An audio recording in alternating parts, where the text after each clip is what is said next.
Hello, Ron. Hi, how are you doing? So brilliant to see you again after all this time.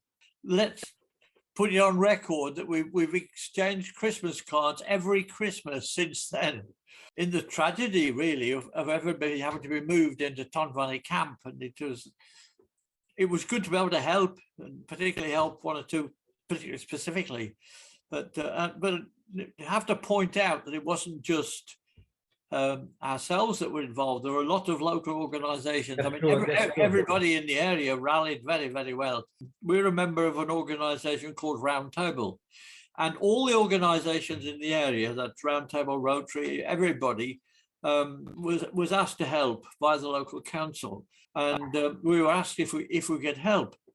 So anyway, we went down to the camp, quite a few of us. We went to the camp, and we were quite appalled by the condition. I mean, the army had moved out there quite a few years before. So this was just a barren camp on a barren hillside. The accommodation was pretty awful. So we assigned several blocks of huts, and we cleaned them. That's basically got them ready. People coming in there, it was going to be quite a challenge for them anyway, apart from the fact that they were refugees and been thrown out of the country to get there. So that's what we did primarily. That was before they arrived. When the people arrived, which as I recall, it was on a cold night, it was dark, and everybody was confused, and we then helped them. We were assigned a certain number of the accommodations, so we were able to help the people to find the huts that there was and get them settled in. But it was it was an experience to see people arriving with just what they could carry.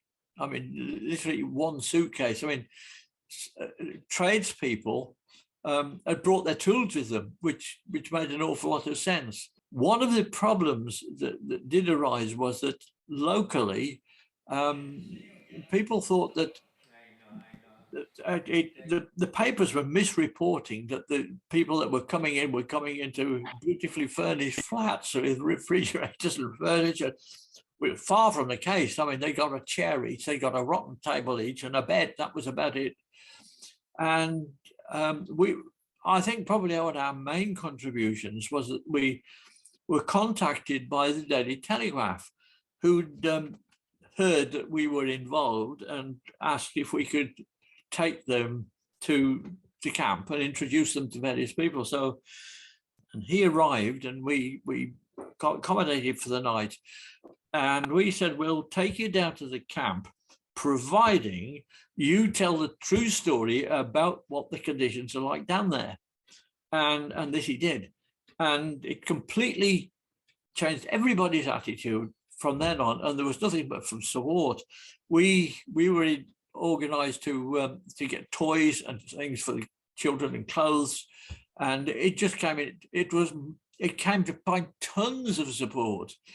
And then, of course, there were engineers in the Asian community, and things like bikes and prams that were coming that were damaged, they were able to fix them. So we were able to help them, they were able to help us. And of course, obviously, there were never a lot of months, and we got a lot of close friendships formed, particularly the one we had with Pratfall and a man named Dilip. And we were able to take them home and give them a bit of a normal life after all this stress. So that's what we did particularly, and it's an unforgettable experience.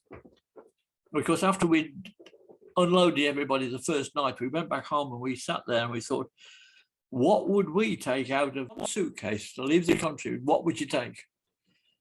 And it's a very humbling experience for us to see this, and they've never forgotten it. And the sad thing is, it all seems to be happening again in Ukraine now. The world is never, ever going to learn. I think people do help. I think people are helpful. I think that's been clearly proved in this latest crisis with Ukraine, that so many people are prepared to take people into their houses and look after them. And I think people care. The politicians that don't, but certainly people care. People power is a very, very big thing.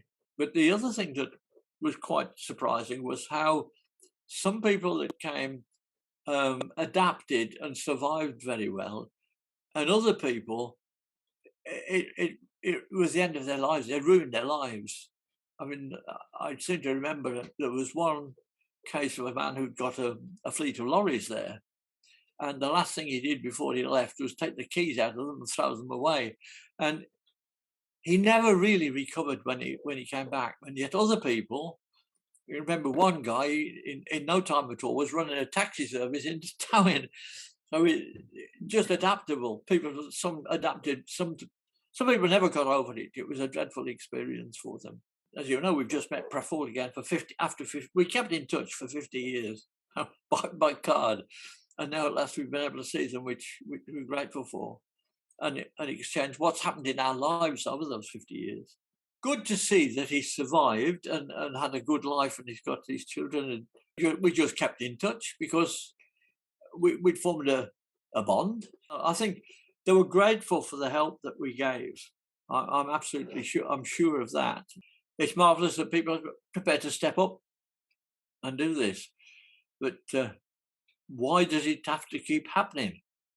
That's the question you ask, isn't it? I mean, when are we going to learn to start to live like civilized people and all look after each other?